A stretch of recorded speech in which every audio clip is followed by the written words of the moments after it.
আসসালামু আলাইকুম। আজ বানিয়ে দেখাবো খুবই সহজভাবে দই মেকারে কিভাবে মিষ্টি দই বাসায় তৈরি করবেন সেই রেসিপি। আমি A to Z সব কিছু টিপস অ্যান্ড ট্রিক্স আপনাদের সাথে শেয়ার করব। আশা করি ভিডিওটি আপনাদের ভালো লাগবে।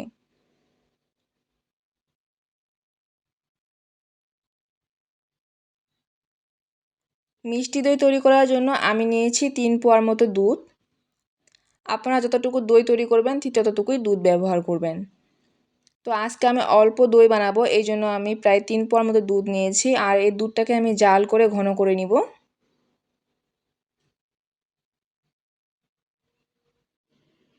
যেহেতু মিষ্টি দই তাই আমি এখানে দিয়ে দিলাম চিনি। এখানে আমি চিনি পরিমাণ মতো দিয়েছি। আপনারা যে যেমন মিষ্টি খেতে পছন্দ করেন সেই অনুপাতে চিনি বাড়িয়ে কমিয়ে নেবেন।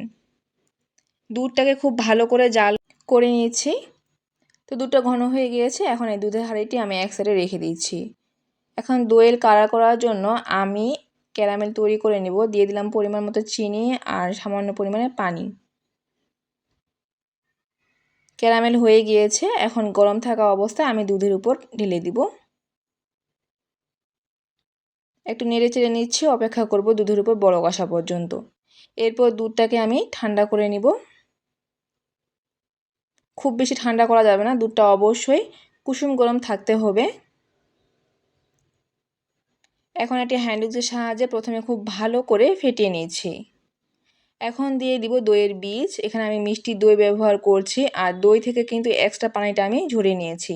অবশ্যই চেষ্টা করবেন দই থেকে এক্সট্রা পানিটি ঝরিয়ে নিতে, এতে করে কিন্তু দইটা পারফেক্টভাবে তৈরি হবে। আর মিষ্টি দই তৈরি করার ক্ষেত্রে অবশ্যই মিষ্টি দই ব্যবহার করতে চেষ্টা করবেন, এতে করে পারফেক্ট একটি মিষ্টি দই বানিয়ে নিতে পারবেন। এখন বাটিতে আমি দইয়ের মিশ্রণটা ঢেলে নিয়েছি। এরপর দই মেকারে সেট করে নিব। 5 ঘন্টার জন্য আমি কানেকশনে লাগিয়ে দিব।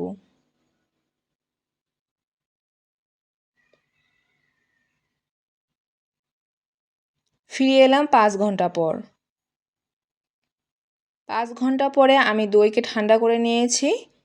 এরপর আবার নর্মাল ফ্রিজে আমি 2 ঘন্টার জন্য রেখে দিয়েছিলাম ভালোভাবে সেট হওয়ার জন্য। তো দেখতেই পাচ্ছেন কতটা পারফেক্টভাবে কিন্তু আমার মিষ্টি দইটি তৈরি হয়েছে। আশা করি আমার এই ভিডিওটি ভালো লেগেছে। কেমন লাগলো কমেন্ট বক্সে জানাবেন। সবাই ভালো থাকবেন। আল্লাহ হাফেজ।